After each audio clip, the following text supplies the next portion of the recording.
Printers. So on the part 1 exam, there is 11% of the questions that are come from printers, and they're all going to be included in this particular lecture.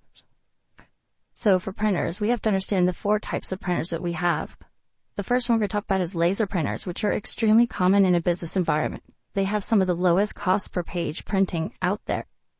Laser printers, they're what we call a page printer. So when I go to print from my laptop, the entire page that I'm going to print has to be sent to the printer first, and then it is printed out. When using like an inkjet, which you're probably used to at home, it does it line by line. It's called a line printer. So with these, it has to send the entire page, stores it in memory at the printer, and then it prints out the page. Some of the components we have in there is the imaging drum, which applies the image to the roller. The fuser assembly, which is going to actually burn the image onto the page by melting the toner to it. We have a transfer belt and roller, which is going to transfer the image from the drum to the paper, and I'll show you an internal picture of this in a second. Pickup rollers, which actually going to pick up the paper from the tray and feed it through the machine. The paper separator pad makes sure that the roller only picks up a single sheet. This often fails and you get paper jams. And you have what's called a duplexing assembly. And duplexing is really nice because it allows you to print on both sides of the paper without having to take the page out, flip it over. So my particular printer at home, I got one that has duplexing because when I print out stuff, I like to print on both sides of the paper because it's better for the environment, right? Yeah. And I'm too lazy to have to pull out all the pages and feed it back in. So this way it goes, it prints on one side, sucks it back in, prints it on the other side, and then spits out the paper. So the toner and the drum. The toner cartridges are what we kind of refer to as the ink for laser printers. It's actually not ink, it's dry powder, okay? Usually the drum is combined with the toner cartridge in one replaceable unit. And these can be expensive to replace, generally about $50 to $100 each, but they last a long time. They can last 2,500 to 5,000 pages or more. When you compare that to an inkjet, you're paying what, $25 to $50 for an inkjet cartridge, and it may last 1,000 pages, right? So these are actually very efficient from a business standpoint. And what ends up happening is we actually have a high voltage power source in the laser printer. It's going to negatively charge this thing called the corona wire. That's going to charge the drum negatively, and so all these negative ions go on to the drum. And basically when we use the laser, that's why it's called laser printer, it's going to positively charge certain areas of the drum to make the image that we want. So in this case, we have this like W looking thing. As it does that, all those negative ions are going to attract the toner to it. Or excuse me, they're not going to attract the toner because they're negative. So the places that the positive, in this case where you see the green is where we're going to end up having the toner attracted to on the drum. The drum is then rolled against the paper, and the toner is on the paper. It then goes to the fuser that melts it onto the paper. And I'll show you a picture of that again in the next slide here. So as you can see here, here's the 7 steps of what we call the electrophotographic process, which is laser printing process. First, we send the data in. The laser is going to go over, bounce off this mirror onto the drum, and positively charge those certain sections of the drum. That's part of the processing and the conditioning. At that point, we're exposing the laser onto the drum to give that positive charge. At that point, we go to developing, which is when the toner is going to roll onto this drum. So this green drum here in the center. Then the paper is being picked up by the paper separation pad and the pickup rollers and rolled underneath the drum where the toner is transferred onto the page. The page then goes through the fuser in step 6, there where it melts it onto the paper, and then the paper is then cleaned off and sent back out for us, and any of the excess toner is cleaned off of the drum and recycled or thrown away. That's why when the paper comes out of a laser printer, you pick it up, it feels hot, because it just went through this melting process of this plasticky toner, this dry toner getting melted onto your paper. Second kind of printer we're going to talk about is inkjets, which is very popular in small office, home office environments. It's what you guys probably have at your house. They do a very good job of doing color and black and white. The way it works is it uses sprays to control dots of ink to go onto the page to form images. And it does this line by line. So this is a line printer, not a page printer, okay? And so what ends up happening is you use separate colors for each cartridge generally, or you might have one that uses all the cartridges in one. I personally like the separate cartridges better. And the reason why is not all colors are used equally when you print, right? And so if you have one that has all of them in one cartridge and use a lot of blue, you might have full red still in there, or to me, cyan, you might still have full magenta in there, but all your cyan is gone. You still have to throw it away and get a new one. Or if you use a printer like this one where you have different colors for each one, you'll have to replace that one cartridge. The way this works, again, it's going to get the data in through USB generally. The page is going to be picked up. The cartridge is going to go back and forth across the page, printing as it goes with those dots. What it does is it actually heats up the ink inside these cartridges to the point where they're boiling, and then opens up a little nozzle that sprays out these tiny little dots onto the paper. For that reason, the first one inkjets of these were actually called bubble jet, and they're made by Canon because they were basically they bubbled up the ink onto the page. Now we call them inkjet because we're spraying ink through these jets. So again, the paper is going to be pulled into the machine. The print head is going to move across the page on the belt. Each time it goes across the page, the belt is going to pull the paper up one more line. It's going to go and print again, and it's going to continue doing that until the whole page is printed.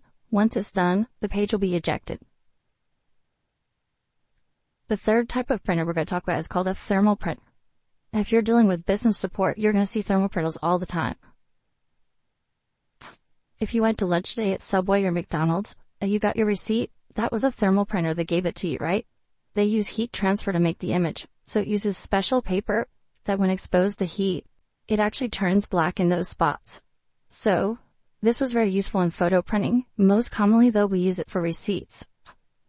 So where it happens is your print head heats up a series of dots to make up the image. The print head goes across the paper, giving it thermal transfer onto that paper. Any place that it gets heat is going to show up as black. If you have multicolor, each color is applied separately, so it'll have to go over 3 or 4 times.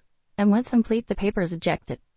If you've ever noticed with these type of receipts, if you leave them in your car in the summertime, if you're left like a Best Buy receipt or McDonald's receipt in your car on the dashboard, you come back and the entire receipt is black because of the heat. If it gets too hot, that's because the thermal paper will react to the heat.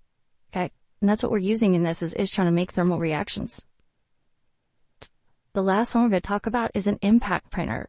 In the old days, we used to call this a dot matrix printer. But the reason I call it impact is because it actually is hitting the paper like an old typewriter. Okay? It's a mechanical print head that presses an inked ribbon against the paper. It does this like an old typewriter, but instead of using like an A character, it actually uses dots to make up the A's or B's for the graphics. And so this again is another line printer. It's going to go line by line, pulling it through the printer. As the print head goes across the belt, it's going to impact the ribbon with these series of dots to make the image it's looking for. As it moves up, that ribbon will also advance so that it doesn't get dry. It gives it fresh ink as it keeps going. And once done, the paper will be ejected as well. Not very commonly used anymore. Why do you think we would still use this in some cases? Exactly, carbon copy, right? You go to the auto mechanic, he prints out on something on this, it's a 3-part copy, says sign hard, goes through all 3 copies, right? Otherwise, if using inkjet, that won't go through carbon copy, right? Laser printers won't go through carbon copy. So what's happened is most of the newer software has upgraded and you have to actually print out 3 copies and sign 3 times. With the older style inkjets, the older style impact printers like this, you could print it once and because of that impact, it'll go through all 3 copies for you. If you go buy a car, generally they still have these old machines doing that. It's a very limited market now, but it's all based on carbon copy use. So how do we install and configure our printers? Well, the easiest way is we install it using a cable, right? We can use a printer cable, which is a 25 pin, which is the old style, or nowadays we use USB pretty much for everything. Once you install it, you also need to install the drivers in Windows. And we'll talk about and show you how to do driver installation when we get to Windows next week. Additionally, if you have a laser printer, again, we said this is a page printer, right? It has to get the entire image to the printer first. You may need more memory inside that printer. So you can actually upgrade the memory in a laser printer so it can print more pages at a time or faster. Especially if you have a large graphic that's failing to print, more memory may be the answer. Upgrading your firmware. Sometimes you need to upgrade the firmware on these printer devices, especially network devices. For instance, we have a laser printer in the back of the room. It's on the network. If there's a security bug that comes out and hackers figure out a way to get into our network through our printer, HP would then give us would release a bug fix with a firmware update that we can upgrade the operating system on it. How do we connect printers? Lots of different ways. We can do it for any of the types of cables we've talked about so far. USB, parallel, serial, SCSI, Bluetooth, infrared, wireless networking, over the network with Ethernet, or even FireWire. What's the most common? Wi-Fi, Bluetooth, USB, and Ethernet now. Those are going to be ones you see most often. If you have an older style printer, like a USB only printer, you want to hook up to your network, you can buy what's called a mini print server, which I show you here, where you can actually plug it in USB on one end and it'll be Wi-Fi on the other. And now it'll be on your network, so anyone can print from any computer in the house. So print drivers. When you install a printer, you have to install software that goes with it to convert the data to be printed into usable information for that specific printer. Windows knows how to do it for some basic printers, but not for all printers. So when you buy a brand new printer, Windows doesn't know how to do it, so you're going to have to install that driver. The drivers usually come on a disk when you buy the printer, or you can download from their website. The picture here is an example of going to an Epson website to download a particular driver for that particular model printer, which is a stylus printer. The printer drivers allow the applications to do the printing without having to be aware of the specific details of that particular model. It's Epson's problem to figure out how to print that image, not Microsoft Word's, right? And that's what drivers allow us to do. To install them, you want to use the manufacturer's installation program, or you're going to use the Add Printer Wizard and click on the Have Disk option in Windows. And again, I'll show you guys how to do that in Windows when we get to Windows next week. To remove them, we'll go into the Device Manager, which again is inside of Windows, and remove any, or you can remove them through the Add or Remove Programs or Programs and Features under Windows as well. So printer properties. The printer property dialog box contains various different tabs that allow us to configure the printer. We could share it on the network or even create and delete a printer spool. An example of that is if you go to your printer and right-click and go to Properties, you'll see on the right here, for this Canon inkjet printer, all the different tabs we have available. We have General, Sharing if we want to share it on the network, the different ports to say how it's configured, Advanced Settings, we could set up the color management, or even the device settings. We also have Security, and with Security we can actually give permission to a group of users for this printer. Maybe I only want to allow all you guys as students to be able to print to this printer, so I can add you guys to the Allow Print. For me, I'm gonna allow myself to manage the documents on it. So let's say that Sarah went and printed out a 200-page book, and I see that she's like clogging up the printer queue. I can go and manage that document and cancel it by being able to do that. So I can start or stop or delete the documents. As the administrator, I also would have the ability to manage the printer. So I can do things like change the print quality, the user permissions, and more. Maybe I have a printer like an inkjet, and I set it up to be draft mode only to save on ink, right? But I allow maybe the two Nicks in the class, they have the ability to manage the printer so that they can go to high quality for their documents, but everybody else has to use draft mode. Those are things you can do with the Manage This printer. And you could do that based on groups, which is how you see it done here, administrators, everyone, or owners. Or I can do it by specific people and say, okay, Charles, you can do this, but, Joseph can only do this. And so that's what you can do permissions. We'll talk a lot more about permissions when we get to security next week. Another thing we can do is we can manage our print server using print server management. So we want to share our printer on the network so that we can reduce the amount of physical hardware we need. Like we have 7 people in this room right now. We don't want to have 7 printers. One printer will work just fine for all of us. And so we have one printer that we're sharing. It allows us to minimize the amount of hardware required to perform our printing functions. This way, not everybody needs their own printer. It's less costly for us and less support for us as administrators. And you'll do that through the Sharing tab. You'll hit Share this printer, give it a name, and then you can render the print jobs on their machines or on a central machine, and you can list it in the directory so other people can find it. Printer spooling.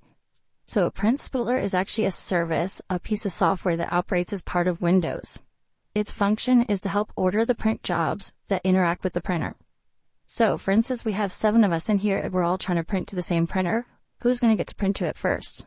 The spooler will help determine that. And if, like, I started printing and Nicholas wants to print, his spooler is going to actually hold it in queue until my job is done and then send it to the printer.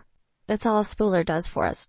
If the spooler stops working or it has an error or another problem, it can actually stick the print jobs in the queue and they get stuck to the point where nobody else can print. So if my computer is printing and it jams up the printer, you're all going to be stuck waiting until I fix it.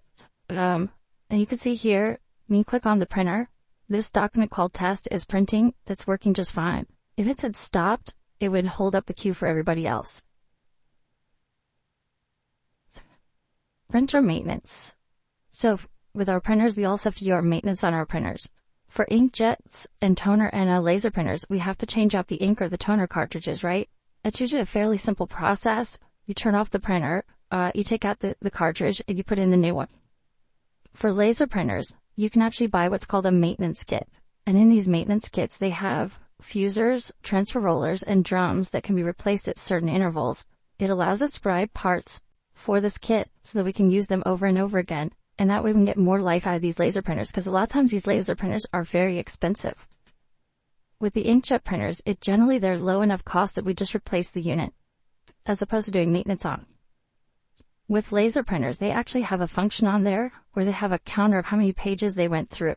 And so we kind of use it like miles on your car. So we know when we need an oil change. It's the same kind of idea. Every 5,000 pages, we're going to replace the rollers. Every 10,000 pages, we'll replace the drum. Something like that.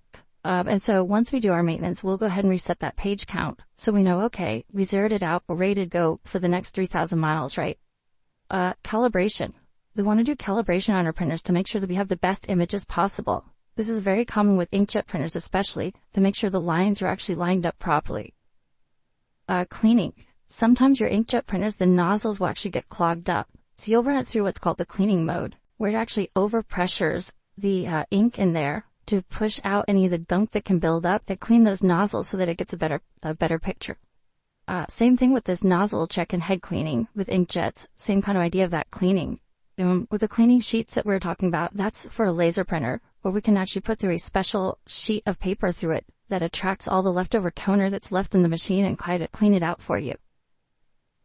For thermal printers, you've got to clean those heating elements. That print head that heats up, if it gets gunky, you're going to have mistypes and misprints. So you want to clean that out of those receipt printers. And the last thing is for for impact printers like dot matrix, because they are hitting to create their image, the print head itself can get worn down. And so you can actually unscrew the print head and put a new one on to give it a nice new print head ready to go. So if you're a technician and you're diagnosing a laser printer that is having issues picking up paper from the first tray, what part do you think you need to fix? The toner, the transfer belt, the roller, or the imaging drum? What picks up the paper? Yeah, the roller. The rollers pick up the paper, right? So we have that paper separator that makes sure only one is picked up, and then the roller picks up the paper from the tray and feeds it through the machine. Good.